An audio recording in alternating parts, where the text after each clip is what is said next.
After driving across 4 states to surprise my wife on our anniversary, I found a sorry note on the door and her ex's car in my spot. So I sold the house that same week to him. Hey there. We're working hard to hit our first 1,000 subscribers. If you love true, emotional stories, hit that subscribe button. It helps more than you know. Now let's get into the story. I drove over 900 miles with a smile on my face and a box of surprises in the back seat, completely unaware that my marriage had already ended without me. That drive was brutal. I hadn't slept properly in 3 days, thanks to a major deadline at work, but I didn't care. It was our anniversary, 5 years to the day, and I wanted to make it special. We've been fighting lately. Stupid things mostly. Dishes. Distance. The usual married life friction. I figured this would be my way of breaking the cycle. No warning, no guess what texts, just me showing up at our front door with champagne, her favorite chocolates, and dinner reservations at the rooftop place downtown. She loved that kind of thing. At least, I thought she did. I left from my job site late Friday, crossed 4 states, slept in the car twice, and rolled into our hometown early Monday morning. I hadn't told anyone. The only heads up I gave was to the restaurant, who agreed to squeeze us in for a reservation under my name. I'd even called ahead to the flower shop to have a bouquet ready for pickup. Classic romantic move, right? When I turned onto our street, I remember feeling this strange flutter in my chest, like I was nervous to see my own wife. That should have been the first red flag, but I shook it off. Love can get complicated, but I thought it was still love. I thought showing up would fix things. Instead, I turned into our driveway and slammed the brakes when I saw a car already parked in my spot. Not just any car, his car. I recognized it instantly. It was a beat-up gray Honda Accord with a dented side mirror and a stupid bumper sticker that read, "The past is a place to visit, not stay." My hands tightened on the wheel. I hadn't seen that car in over a year. It belonged to her ex, the one she swore she blocked, the one she once called an immature man-child who couldn't keep a job or keep a promise. Now it was parked outside our house, on our anniversary, in my spot. I sat there for a full minute, trying to rationalize. Maybe he was visiting someone nearby. Maybe it was a coincidence. But the odds were shrinking with every second. My heart was pounding. I stepped out of the car, reached for the box of chocolates I'd planned to bring inside, and hesitated. The front porch light was still on. It was early morning, barely past 7 a.m., and the neighborhood was quiet. I walked up the path slowly, each step louder than the last. I noticed the blinds were closed, which was strange for her. She loved natural light. Said she hated feeling boxed in. Then I reached the door. Taped at eye level was a white piece of paper. No envelope. No decoration. Just a note written in her handwriting, with one word in thick black ink. Sorry. No explanation. No detail. No clue what it meant. Just that one damn word. I didn't have a key anymore. She'd asked for it back 2 months ago during one of our arguments. Something about boundaries and space. At the time, I chalked it up to her trying to regain control of the relationship. I didn't think she'd actually shut me out. I stood there, holding a bouquet in one hand and the note in the other. The wind picked up. The chocolates slipped from the box and hit the steps. Then the door opened. It wasn't her. Her ex stepped into the doorway, shirtless, holding a coffee mug like he belonged there. His hair was wet. He looked surprised, but only for a second. He smiled. "Hey," he said, as casual as if I'd just dropped by for brunch. "Didn't know you were coming." I didn't respond. Couldn't really. I was still staring past him, into the house. I saw the couch we picked out together. The photos on the wall. Her slippers by the stairs. 2 wine glasses on the table. The faint smell of her shampoo lingering in the air. She came down the stairs a few seconds later, wearing one of my old hoodies, the one she always said made her feel safe. Her eyes widened the second she saw me. "Wait, what are you doing here?" she asked. No apology. No panic. Just that question, like I was the one crossing a line. I looked at her, then at him, then at the note in my hand. "I was coming home," I said quietly. She didn't say anything. Neither did he. And in that moment, something inside me clicked. Not shattered. Not cracked. Just locked into place. The kind of quiet that doesn't come from being hurt. It comes from making a decision.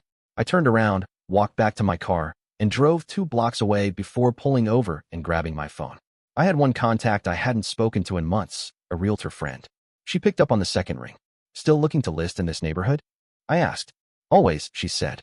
"What's the address?" I gave it to her. Because the house was in my name. Only mine.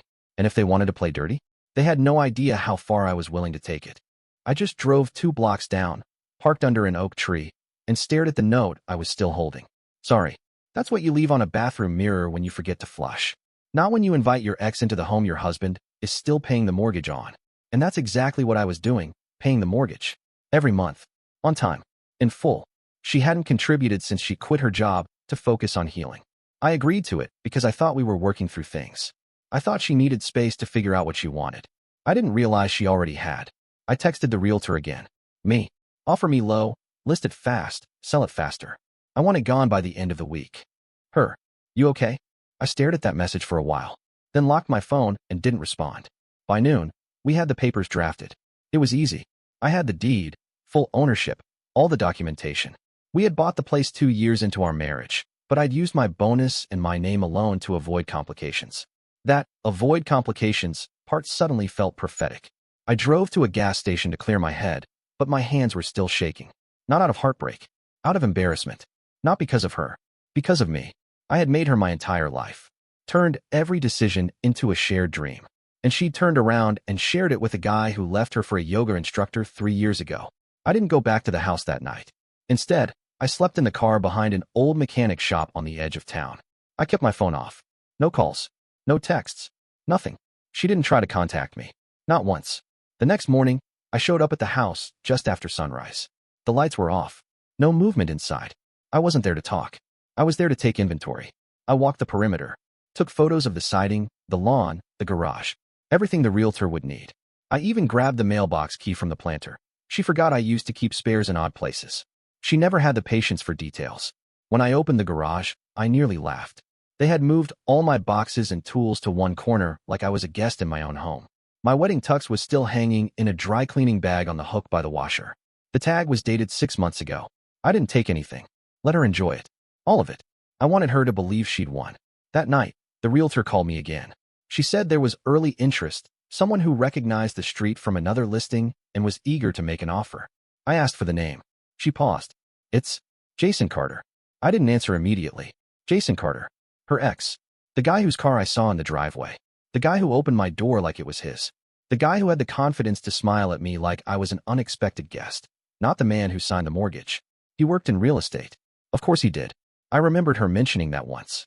I guess being broke and charming makes a great combo when you're selling things that don't belong to you. He wants to buy the house? I finally asked. He said he's buying it for his partner, she said. I smiled. Good, I told her. Accept. Full ask. No counter. You sure? She asked. Oh yeah, just one thing. What's that? Make sure the deed is in his name, not hers. There was a pause. Then, understood. It was all falling into place. Perfectly. Quietly. The kind of revenge you don't deliver with a raised voice, but with a signature and a legally binding agreement. Let her move in, unpack, settle. Let her believe she got everything she wanted. The house, the guy, the freedom. And then let her find out she had no rights. No name on the deed. No control. Let her start over again. But this time, not with me. 2 days later, the paperwork was signed. Jason, ever the smooth operator, tried to lowball the offer at first. My realtor countered with full ask, no wiggle room. He agreed in less than 6 hours. Must have felt like a power move, stealing the home from under the husband's nose. I didn't flinch. I wanted him to think it was easy. I wanted her to think they'd won something. They didn't request an inspection. Big mistake. He should have known better. But when pride's driving the car, logic usually gets left behind. I never showed my face. Not once. All communications went through my agent. I didn't even stop by the house again. Why would I? I wasn't interested in seeing the life they were trying to build. I was building something, too. A ticking clock they couldn't hear. On Friday, the sale went through. Wire transfer hit. Keys handed off. Jason officially became the new legal owner of the house. And her? She became a tenant. Not officially. Not on paper. Not in any agreement. Just in reality. The man she moved in with owned the house. She didn't. She never had. And now, she never would. Saturday morning, she called. The number was familiar, but I deleted the name. I let it ring. No voicemail. Then she texted. Why is the electric bill in your name still? We need to transfer it. Oh. So reality had finally started to crack the fantasy. I didn't respond. 5 minutes later, another one. Did you forget to remove yourself from the utilities?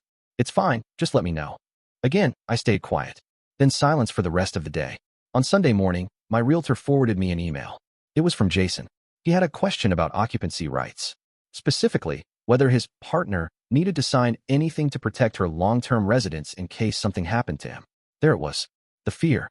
I wrote back one sentence for my realtor to pass along.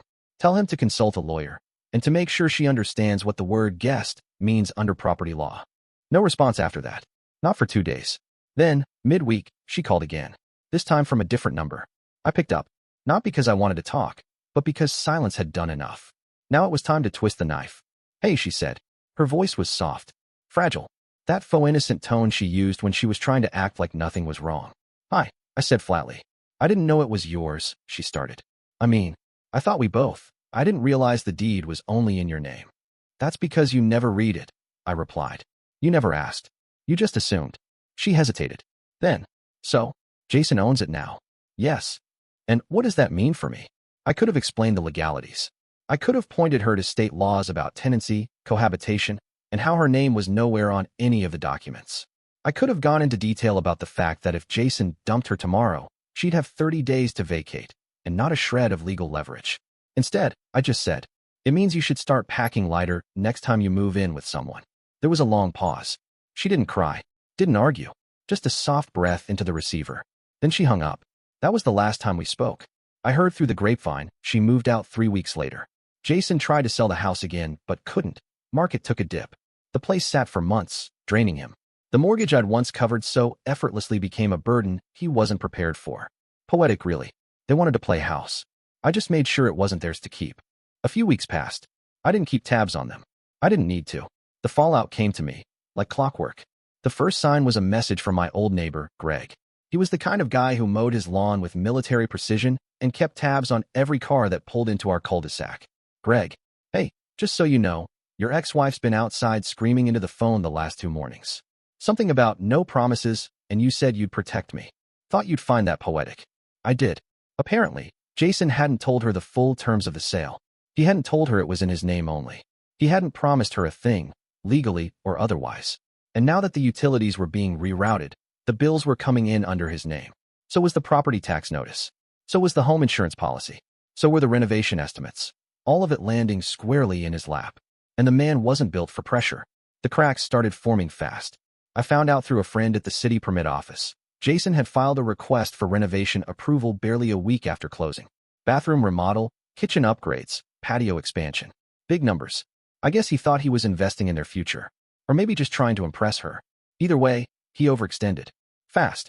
2 banks turned him down. 1 loan was approved, but under brutal terms. He needed to refinance the house within 90 days, or the interest would spike. It didn't take a genius to see what was coming. By week 5, he'd gone quiet. My realtor said he'd missed 3 calls in a row, 1 email, and hadn't responded to a title company follow-up. That's when I made my move. I contacted the property management company that handled my other rentals. I asked them to pull the deed, verify who was on record, check any liens or legal blocks. Then I asked for one thing. Reach out to Jason with an unsolicited but interested offer. The number I gave them was fair, maybe even generous considering the stress he was under. He responded within 6 hours. He didn't even try to negotiate. That's how I knew he was bleeding. I didn't close the deal. I didn't need to. Just knowing he was ready to offload it told me enough. The man had jumped into a power play he couldn't sustain, and the very house he thought gave him leverage was slowly dragging him down. As for her, she wasn't listed as a tenant. She wasn't paying rent. She wasn't on the mortgage. She wasn't on anything. She was just there, in limbo. And Jason was starting to feel it. A mutual friend, well, her friend who'd kept in touch with me out of sheer curiosity, messaged me around that time. Her. So, she's been calling you controlling now. Said you always acted like you owned everything. Ironic, huh? Me. I did own everything. Her. Still do. By week 6, Jason had put up a listing. He was trying to sell. And suddenly, she was in a bind, again. Because even if he got a buyer, there was no reason to take her with him. No paperwork. No commitment. Just history. And from what I heard, that was starting to rot fast. One day, she had a house. The next, she had a man. Now, she had neither. And the part that stung the most? There was no confrontation. No fight. No big final scene. Just silence. Decisions. Paperwork. A slow collapse she couldn't trace back to a single punch, because I never threw one. I just let gravity do the job. Jason tried to play the market, but the market played him harder. The house was listed again, barely 8 weeks after he signed for it. Same place, slightly inflated price. He must have thought he could flip it. Or maybe he realized living with a woman who wasn't legally tied to him, financially draining him, and slowly unraveling in front of his eyes wasn't the dream scenario he imagined. But the problem was, he hadn't checked the numbers. Real estate had dipped, hard. Mortgage rates had just spiked. Buyers weren't exactly lining up for a mid-tier house with outdated plumbing, half-finished patio renovations, and a driveway that still had tire stains from my truck. I watched it all from a distance, through screenshots, forwarded links, and one very curious buyer who contacted my agent, thinking I still owned the place. That was satisfying, but not nearly as satisfying as what came next. Turns out, Jason had sunk nearly every cent he had into the renovations. The bathroom remodel alone had gone over budget, and the contractor left halfway through because Jason forgot to pay the second deposit. So now he was trying to sell a house with exposed piping and a gutted guest toilet. Classy. And her? She started reaching out. Not to me, not directly, but through mutual friends, through her sister, through email accounts I hadn't used in years. All with the same tone, vague concern, fake civility, that quiet desperation people get when they realize they've traded stability for a fantasy. One message stood out. It came from an old college friend of hers, someone I hadn't spoken to since our wedding. She forwarded me a screenshot of a group chat. Wife, I feel like I made a huge mistake. I thought it would be different. He's not who I remembered, and the house is a mess. Everything feels heavy. She didn't know the half of it, because the house, that was only part of what was collapsing. Jason's credit had tanked. Fast. Missed payments on the renovation loan triggered penalties. The contractor filed a lien. His refinancing attempts were denied twice. And then, just to top it all off, a former client of his filed a lawsuit over some shady real estate dealings from years prior. The guy was neck-deep in concrete. By the 10th week, the listing had been pulled. No buyers. No prospects. No leverage. I heard from my realtor again. Jason had reached out. This time, he wasn't asking about selling. He was asking about me, wondering if I'd be open to taking the house back. I laughed when I read that. This man had swaggered into my home, smiled in my doorway, poured wine into my glasses, and laid claim to a life he didn't build. And now, after 2 months of reality punching him in the face, he wanted me to rescue him. My realtor asked if I wanted to make an offer. I said no. I didn't want the house back. I didn't want the title, or the address, or the keys. I already owned the one thing that mattered. The story. They got the walls and the roof. I got every brick of dignity they thought they stole. And her? She finally reached out directly. Late one night. Email. Plain text. Subject line. Can we talk? I didn't open it. I just archived it. And set a rule to delete anything from that address going forward. She had her closure. She just didn't realize it came gift-wrapped the moment I sold their little dream. Right back to the guy who'd ruin it with her. The last time I saw the house, I was just a name on the past owner's record. But by then, it wasn't just a house anymore. It was a monument to every decision they thought I wouldn't make. Jason defaulted. Quietly. Sloppily. No announcement, no dramatic for sale sign this time. Just legal paperwork. A foreclosure notice. A lien from the contractor. One from the bank. And another from the city, because he never finished the permit inspections he filed in a rush. I didn't need to call anyone. The news trickled in on its own. Friends still in the neighborhood. A few ex-co-workers of hers who reached out just to say, "You were right, man." She moved out before the sheriff showed up. Not officially evicted. She wasn't even listed on the lease, but it was clear Jason had stopped pretending they were building a life together. Her name was nowhere. Her claim was nothing. By the time the house was repossessed, she was living in a rented guest room in her cousin's basement. No car. No savings. Just stories. A rotating cast of explanations depending on who asked. Mental health, betrayal, bad luck. Anything but the truth. That she gambled with something real and lost to silence. Jason, meanwhile, tried to pivot. Blamed the market. Blamed the previous owner's negligence. Even tried to file a complaint with the city, claiming I'd hidden defects in the home. But the paperwork shut that down quick. Every inspection, every repair, every upgrade I'd done had been properly recorded. Everything since the sale, that was on him. And trust me, he'd left a mess of it. I never responded to him directly. I didn't need to, because while he was sinking into lawsuits and missed calls, I had already moved on. Literally. I'd relocated 2 states away, started a quiet consulting job with zero ties to my old life.